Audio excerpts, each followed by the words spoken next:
Okay, well, today, yet another saxophone. So this is the famous Yamaha YTS-62 first series purple logo. And this one, somebody played the bejesus out of this thing. Just had to resurrect it. And again, I can feel by the pearls, they got a nice wear to them.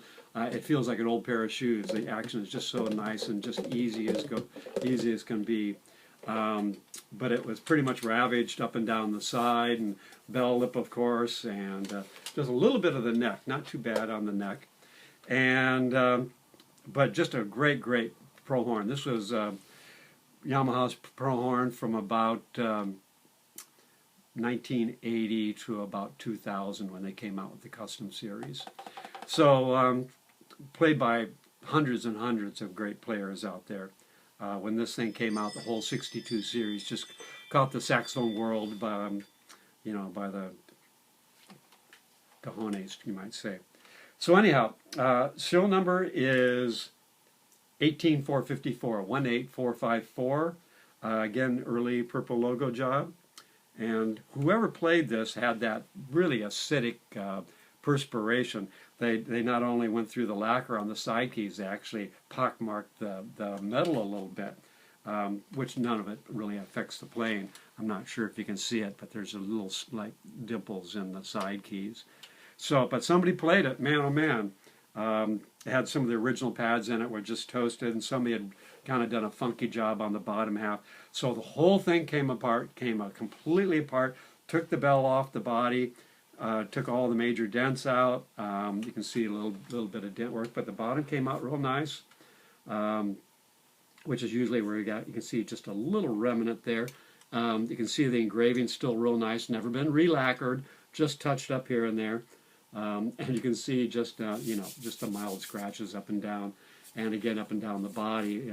There were a couple of dents that taken out, and again just spot lacquered on the sides here. Usually all the open spots. So, but anyhow, this is I tell people this is the horn that turned me into a tenor player. I played alto all the way through college, and I was working in a store, and they got a guitar store, and they got a 62 tenor in. And took it home, and it just absolutely blew me away. I'd never played that good of a saxophone in my life. And it went home with me. I played that for years and years until I got into the Mark VI world. So there's a thing in the guitar world called the Road Worn series, where they take a beautiful Fender Stratocaster, all beautiful finish and everything. They take it outside, throw rocks at it, put cigarette burns on it, put it on the buffing wheel, buff it right down to through the primer, and sell it for $500 more. So that's basically what this is, except for it's just honest wear. It's, somebody put that wear on it. It wasn't done purposely. It was just done from hard work. I imagine this thing was out playing professionally to be in this cosmetic condition. But it'll be about the cheapest 62 on the market, and pretty close to the price of the intermediate model. And you can get the Pro model for the price of an intermediate model. And I sell the intermediate model for about the price of a new student model. But anyhow, if you want a pristine one, I've got a couple brand new looking ones that are just absolutely, 99.9% condition. But of course more expensive. This is a real affordable pro saxophone. All new pads, all up and down. It didn't make any sense just to do a couple of them. So top to bottom, all brand new pads, so it's set for another 25 years or so of playing. Cleaned up all the key work, got all the old cruddy oil out and re-oiled everything, cleaned it inside and out, and again touched up the lacquer. So the good news is after all that, this is the maiden voyage for this thing.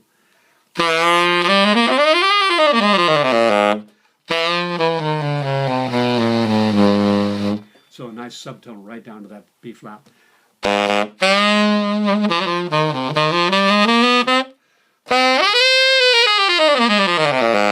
It just plays just flawlessly and so easy. Again, the action's not too stiff, it's not too light. Just feels really nice.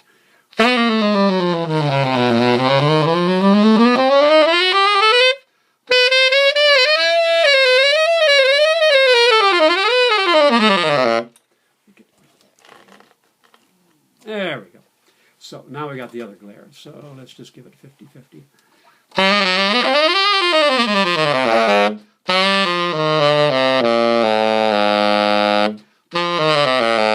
I put it on the tuner just for fun, and it's just pretty much green light all the way up and down, maybe just a hair back and forth. One of the most in-tune saxophones ever made. So anyhow, just like a week's worth of work on this thing to get it back into really good playing condition.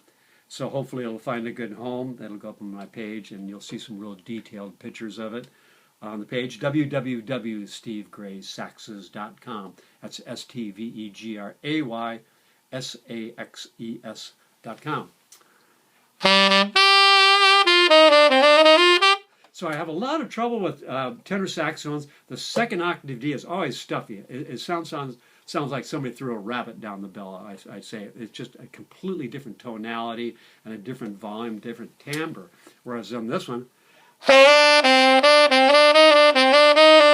so try your tenor and try that second octave D and see if it really affects. What I do is I open up that low C as far as it can go and just get as much venting on that D.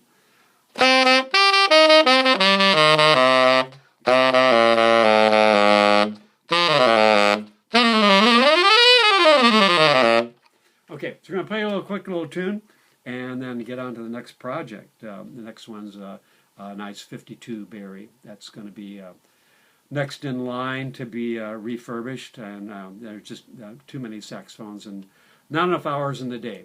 So anyhow, we'll see if we can get this technology working here.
Valentine's Day, so I figured I had to do you know, something apropos.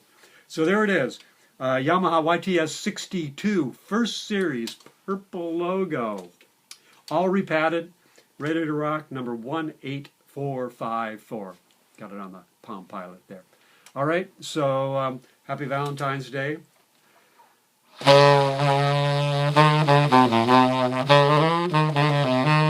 So,